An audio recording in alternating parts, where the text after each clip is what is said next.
Hey everybody, welcome back to another episode of Card Talk, a podcast where we spend a little bit of time talking about cards from the Lord of the Rings, the living card games by Fantasy Flight Games. And my name is Dave Walsh. And I am Grant Thompson, just along for the ride. And today we're going to be talking about Sam Gamgee, the leadership hero, and his threat cost is worth 8. His stat line is consistent with 1 attack and 1 defense, and then he's got 3 big willpower points, and then he's got 3 hit points. And the special thing about Sam is his response, that when you engage an enemy with a higher engagement cost than your current threat, he readies, and then he gets +1 to all his stats, willpower, attack, and defense, until the end of the round, the total round. So I think he's a really awesome hero. But Grant, what do you have to say about him? In all honesty, he's probably my favourite Hobbit hero. Definitely better than On the Doorstep Bilbo. Sam Gamgee is probably my favourite character one of my favourite characters in the entire Lord of the Rings series of books. Even just the way that he goes on, he's so stout of heart. He knows what's right and he's going to do it no matter what. He's flavour text. I'm going with him, and if any of those Black Riders try to stop him, they'll have Sam Gamgee to reckon with. And it's like, you know what? I'd be scared of him if I saw it. And it's funny because I think his card art kind of reflects all the different kind of aspects of who he is. And when he develops as a character, you almost get the sense that he's kind of this innocent gardener, kind of happy-go-lucky sort of guy that's just kind of helping out his friend and employer there, Frodo Baggins. But, when you look at his card art, and he's got the scars on the forehead, and he's holding the sword, but yet he's still dressed in kind of his Shire garb, and his carrying the backpack. Like, I think that embodies all that Sam is. Yeah, and he forgot he's got a frying pan just hanging off the edge of his backpack there. Right. I couldn't figure out which sphere that belonged to, so I just left it alone. That's a frying pan sphere, I mean. Right. The food sphere. That's where he's in Moria, just whacking them with his frying pan. Right. And I guess that just symbolizes his kind of innocence to the whole thing. I mean, he understands the gravity, but he also maintains his innocence through the whole thing. And I would say, and we're talking more about the canon behind Sam, but I think that's really why Frodo was able to get rid of the ring. It didn't really have anything to do with Frodo. Well, it had a lot to do with Frodo, but I think his friendship with Sam and who Sam was really why the ring ended up getting destroyed. Yeah, I'd agree with most of what you're saying there. I think the main reason he kept his innocence is because of the fact that he's so stout of knowing what's right. And even in the face of great peril, in the lands of Mordor, he managed to help Frodo destroy the ring. He's probably one of the only characters that doesn't show corruption to the ring. Gandalf told Frodo not to tempt him, and went all dark on both Frodo and Bilbo, saying that he cannot take the ring, even though he would desire to do great good, but through him it would do great evil.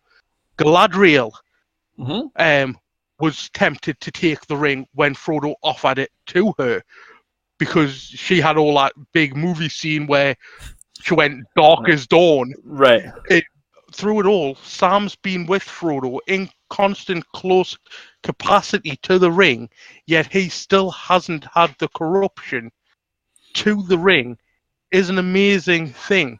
He's still probably, even on stats, he's still the best Hobbit for stats for price. Right. I mean, he's one of the highest hit points for Hobbits at 3 hit points. Right, he's definitely. I mean, he's tied with all of those, all the saga hobbits. Yeah, and he's got probably the strongest willpower out of all the hobbits as well. Right, and that's true too. He doesn't have. Right. And that's not including his ability to ready when exhaust and gain +1 to all his stats. Right. And that's what I wanted to get into, is that, when you think about building a deck around a character, Sam is the hero that you build a deck around. It may be a Hobbit deck, but you build a deck around making sure that Sam gets buff, I think. And I think that ability is great because when you think of Hobbit attachments and you're thinking of fast hitch, you don't have to include a fast hitch because you can quest and then engage and then he readies. So you can put the fast hitch on a different character because fast hitch can go on any Hobbit character. So you can, fast hitch Pippin and Merry, your other two heroes or whatever your other two heroes are.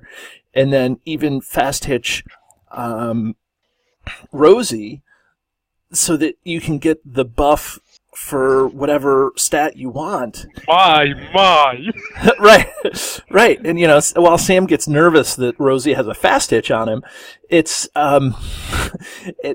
you can use those Hobbit attachments in other places. I always love running Boots of Erebor in my Hobbit decks. I don't need to necessarily think about putting it on Sam right away, although I usually do because, I want to make sure that I have a Hobbit that can withstand a sudden attack of something. I think of, Bill the Pony is a free, becomes free with Sam being in play, and that gives every Hobbit a +1 hit point. I think of Halfling Determination tactics. I think of Friend of Friends.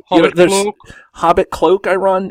All of these cards go well in a Hobbit deck, no joke, but they make Sam comparable to I want to say a normal hero, but a hero of men and elves and dwarves.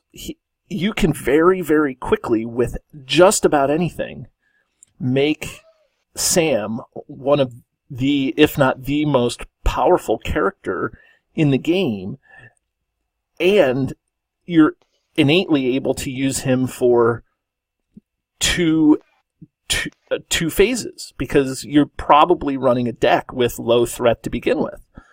So you can optionally engage something and ready him. So I don't know of any other hero that matches what I think Sam can bring to the game. Perfect combination for Sam is Sam, Hobbit Cloak, Friend of Friends. Pair that up with Frodo for Friend of Friends, because that's what they are, and it's very thematic. Right. That's Sam with 4 willpower without having to ready, and 4 hit points. Add Bill the Pony there's 5 hit points for Sam. Right. And you're not even trying. That's the thing, is that all of those cards that go on to him are cards that you'd be happy if you got one out and help buff him, but then when you get other ones out, it's okay. And you don't even have to do anything to his willpower because that's a high willpower by any comparison. You're looking at 3 willpower. You're not what are you doing? And with Hobbit Cloak and his natural defense, he gains an extra defense point or 2 defense points, so that puts him at 4 defense. Right. And then he's palpable as, say, Baragond in defending. He's almost as good as he is as good as Glorfindel in questing. Right. And it's hang on a minute, this little hobbit is doing more work than you guys. What are you doing? Pull your fingers out. And I was playing this weekend, and I think we talked about this off camera a little bit, but I was playing with my buddy this weekend, and we were going through the Black Riders. Initially, when we were going through the campaign, he was like, "Oh, you're bringing your hobbits through the campaign?"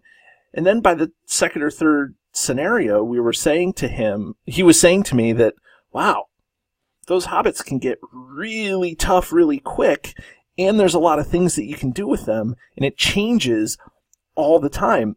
And so while you get into a habit of always putting Hobbit Cloak on Sam, that doesn't mean that you can't put Hobbit Cloak on Frodo, or you can't put it on some other character, or if you want to attack with Sam, you can put the dagger on him, and so it's just, there's so many options with a Hobbit deck, or with Sam, and running a Hobbit deck, that it's stupid, practically.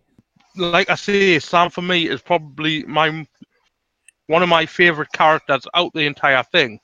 Well, Sam, Faramir, Glorfindel are three of my most favourite characters out of the entire lore of Lord of the Rings.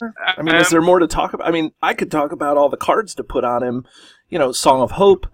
You can do that. Fireside Song. You can use parting gifts if you're trying to move resources around because he's in the leadership sphere. There's all sorts of options with Sam that I just love. You can ring mail some of the non-traditional Hobbit attachments. I don't know. It's like the list goes on and on for me. Okay, so if I'm going to ring Sam, scale 1 to 10, where 1 is the one card to rule them all, and 10 is the worst card in the game, I think Sam is my first one that I'm going to give. I think that he is just an all-around character, low threat. There's so many options that you can do. His ability is crazy. He is reflective of who I think that Sam is in the lore of the game. His card art is spot on for what I imagine him to be. I can't think of a downside of Sam that makes him not worthy of a 1. How about you, Grant? And mate, you just stole it away from us. I was going to say pretty much the exact same thing and give him the exact same rating. But you know what? Sam is a 1. He is the first one, and I thought I'd never come to say that there is one hero to rule them all. But Sam has proved his worth. He's shown his quality. Just like Faramir did in Return of the King, Sam's done it here today. He is one of the best heroes, and because the Hobbit sphere is continuing to expand, I can only see him getting better and better, and then, oh my god, I just want to hide. And join us next time where we discuss Thalin from the tactics sphere of the core set.